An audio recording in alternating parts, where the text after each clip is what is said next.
Hello, it's Gammy again. I'm going to go naked today. No, I don't mean I'm naked. I'm going to try and do this without a script, just with a couple pages of notes I have here to remind me of what I'm talking about. I was thinking about in the 1950s. That memory isn't so far back for me. The average house, whole house, was only $7,800. It had a full yard, probably had wooden floors, real wood.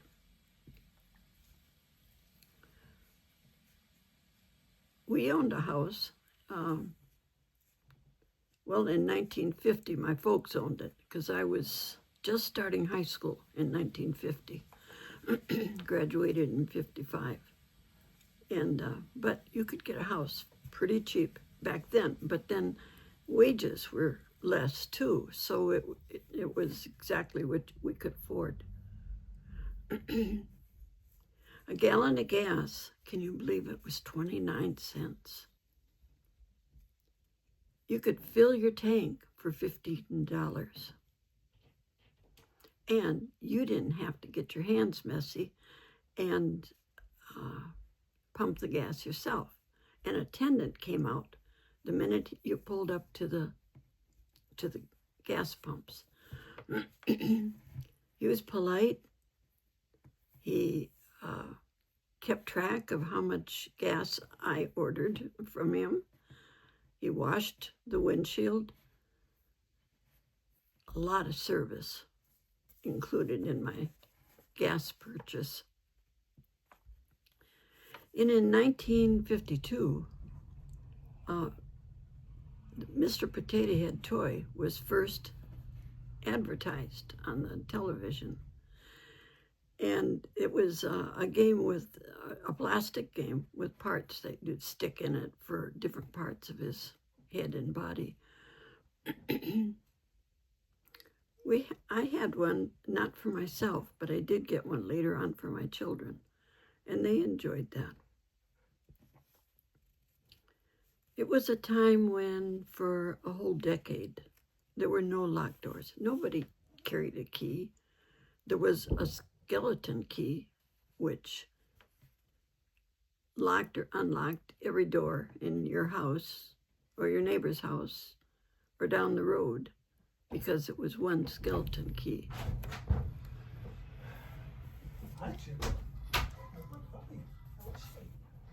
If you had TV dinners for your meal, they were new in the market, and they were invented in 1953. And you could get a whole dinner in a tray that you could stick in the oven and bring it out and eat off it. So you didn't have to wash a plate. You did have to have silverware if you were refined at all. But they were only 98 cents each. And I think Swanson was at least the most popular one. That was great. But I came from a family that my mother baked all our bread.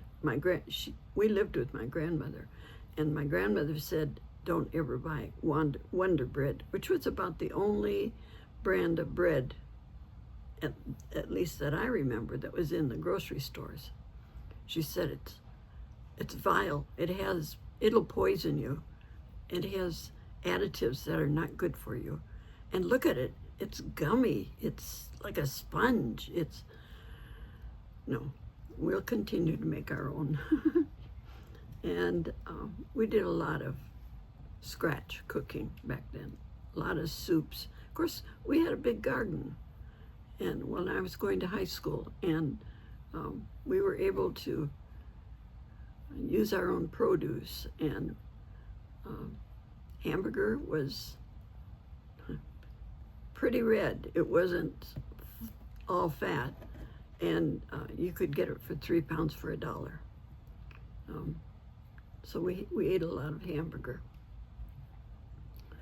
About once a month, my mother would buy an old stewing hen from the butcher, and she would cook that all day long on Sundays and throw in some vegetables and made really good soup. And she was great at making very light dumplings. We always had chicken and dumplings. And once in a while, she would bake a ham and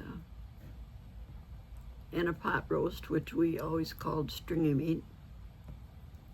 That was pretty much what our menu was. Once in a while there'd be a cake, but it was up to me to make it, and I probably just used a mix, and this was in high school. So that's pretty much the way our meals and our housing went, and our gas for our car. We didn't have a TV until about 1954 or 55, and I remember I wanted so badly to watch the coronation of Queen Elizabeth II. I've always loved royalty and history of Great Britain. And so I remember coming home from high school that day and turning on the television so that I could watch the coronation on the TV. Great. It was just great.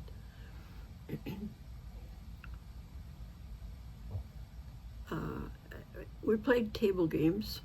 My mom and dad were great for playing mostly cribbage, and I think they played 500, although they did not teach me to play it.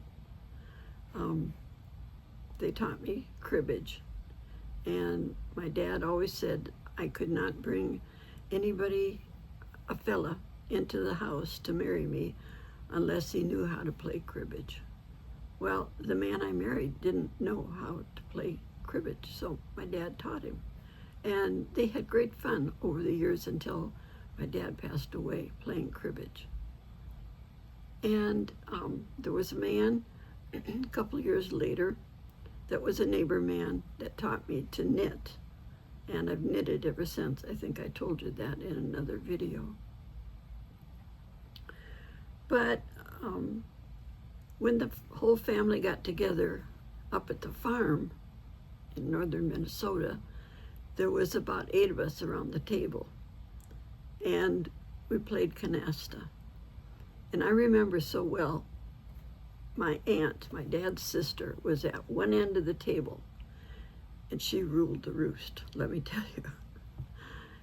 If somebody else won a game of canasta, she stood up, pounded the table, and she never swore, but she made herself known, and she'd say, "You must have cheated. That can't be right."